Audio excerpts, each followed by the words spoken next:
Magdasal. Heavenly Father, Lord, maraming salamat sa buhay ng bawat isa, Lord, na nandito, Lord, na dinala mo sila para makinig sa iyong salita, Lord.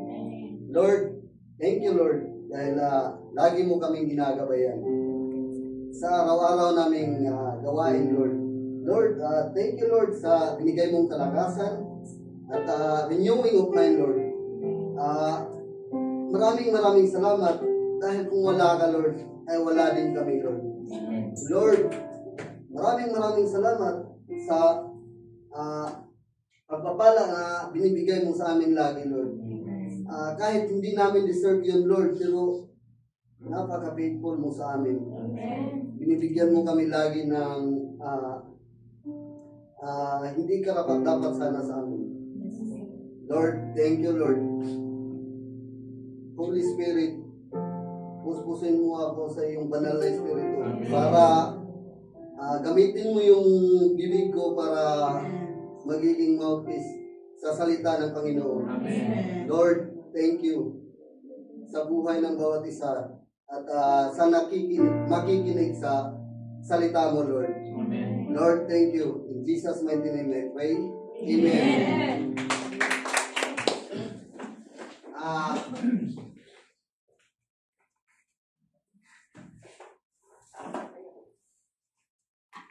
Magandang gabi mga kapatid. Magandang gabi. Praise God.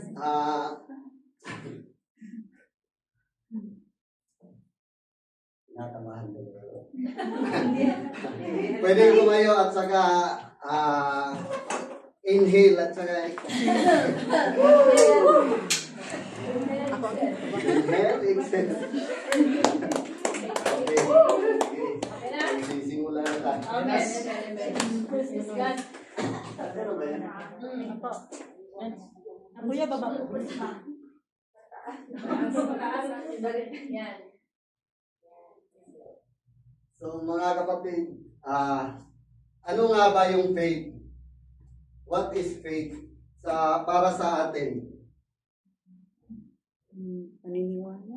Paniniwala or paniniwala kahit hindi nakikita? Para sa inyo, ano yung faith? In worldly faith. Paniniwala sa bagay na hindi nakikita. So, ang topic ko pala ngayon is faith. So, what is faith? Ang faith pala ay paniniwala, di ba? Paniniwala kahit hindi mo nakita. Kahit hindi mo nakita, maniniwala ka. Bakit? In Hebrews 11:1 says, now faith is the substance of things hoped for, the evidence of things not seen. See, klaro-klaro. Ang faith daw is substance of hope. Paniniwala, di ba? Yung hope. Basahin natin sa ibang translation. Now faith is the assurance, the confirmation, the title deed of the things we hope for. Being the fruit of the things we do not see, and the conviction of their reality. Faith is the faith perceiving as real fact what is not revealed to the senses.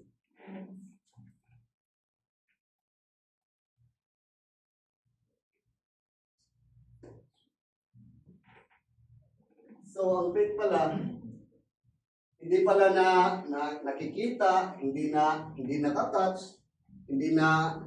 basta hindi na kuha ng five senses.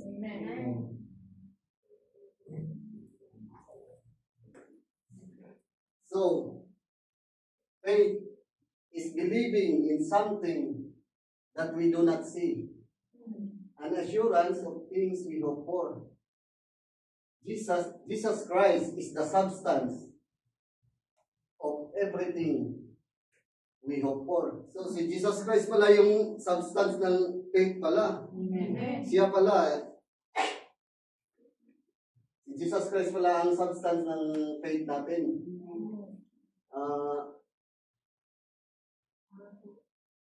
Our hope is based on trustworthiness of God's word. God's words. So, God's words. So, nagbe-base pala tayo sa salita ng Panginoon. Amen. It says Bible. Amen. It is Bible.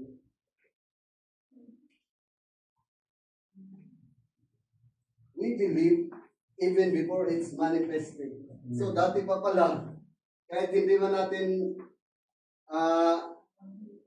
hindi natin alam, nagmamanifest na pala talaga yung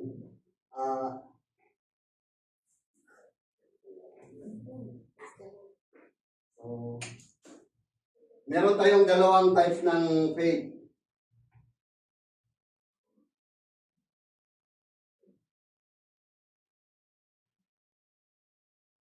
Number one, natural faith.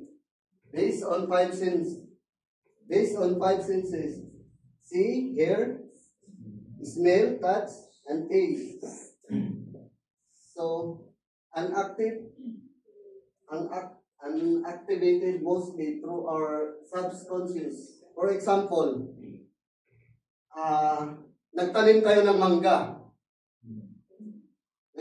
mangga. So, anong bunga nun? Mangga pa rin, di ba? So, yun ang tinatawag na natural faith. Halimbawa, sumakay tayo ng eroplano. Hindi natin kilala yung pilot. Pero, naniniwala tayo na darating tayo sa destinasyon na ating pupuntahan, di ba? So, yan ang examples ng natural faith. So, ang pangalawa, supernatural faith. Based on the trustworthiness of the Word of God. Example, heaven, hell, sin, God, salvation. So, ang supernatural faith pala ay nagbe-base sa Bible. Sa salita ng ating Panginoon.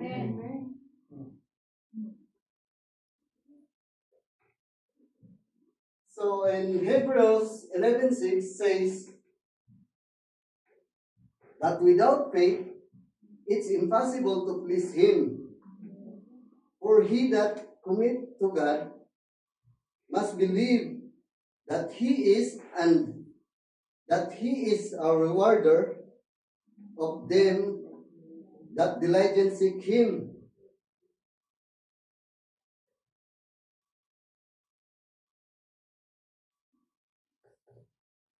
Now, kung wala pala tayong pananampalataya sa Panginoon, di natin siya mapiplace. For that commit to God, must believe that He is.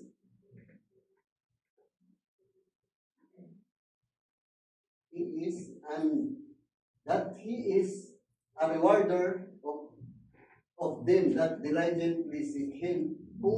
Kung hahanapin pala talaga natin siya yung isisik natin, saka pa natin siya mapiplease. Kasi kung wala tayong faith sa Kanya, paano natin siya pagkakatiwalaan na hindi naman natin siya nakikita, di ba? So, ang kuwan lang talaga, faith is the foundation of our relationship with God. Amen. Ito po, faith is the foundation of our relationship with God. Amen. But without faith, it is impossible to please Him. For he who comes, God must believe that He is, and that He is rewarder of those who diligently seek Him is Jesus. So, kung tatanggalin niyang out at saka in, with faith, is possible to please Him. Amen.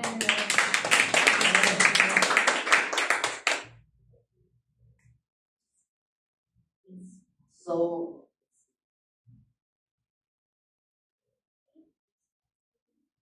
most of the Christians today believe that pleasing God is directly proportionate to our performances. Kagaya ng good works. So, kadalasan daw sa mga Kristiyano, ngayon naniniwala ang kalugod-lugod sa Diyos ay direktang katumbas ng ating mabuting gawa. Ganun daw. If we fail to obey Him, then God is not pleased, and He will withhold His blessing upon us. Kung mabigo daw tayong sumunod sa Kanya, hindi daw nalulugod ang Diyos. At ipagkait niya ang kanyang mga pagpapala sa atin. Ngunit, sinasabi sa atin ng verse na to, na ito, na kung tayo ay naniniwala at nananampalataya sa Diyos, ibig sabihin, nagtitiwala sa Kanya, sa Kanyang mga salita, kung ngayon, siya ay nalulugod sa atin. Obedience is right, but it is not the root of God's blessing. Instead, it is the fruit of our faith in God's word. If you believe God is pleased with you. So, ang pagsunod pala ay tama. Ngunit, hindi ito ugat ng pagpapala ng Diyos. Sa halip, ito ang bunga ng ating pananampalataya sa salita ng Diyos. Kung naniniwala ka sa Diyos, kung gayon, ang Diyos ay nalulugod sa iyo. Amen.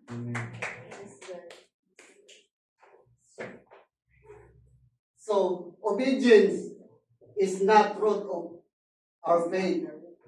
It is the fruit of our faith. Amen.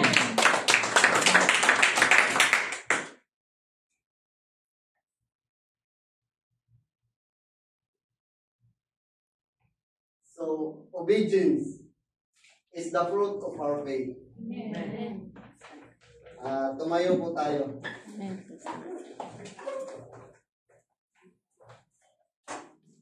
Panginoong Hesus, Lord, maraming salamat sa binigay mong gabay sa akin, Lord. It's His Holy Spirit, Lord. Lord, thank you, Lord, dahil naipaliwanag ko sa kanila yung mga salita mo, Lord. Lord, thank you, Lord, sa binigay mong lakas at saka sa wisdom na binigay mo. Lord, maraming salamat at yung susunod sa akin, Lord, bigyan mo rin ng lakas at knowledge, Lord, na mailatag niya yung salita mo, Lord. Lord, maraming salamat dahil kung wala ka, Lord, ay wala din kami. Hindi namin magagawa to, Lord. Maraming salamat, Lord. Ang lahat ng to ay ibabalik namin para sa iyo, Lord. Mag-isa. In Jesus' mighty name I pray. Amen. Lord.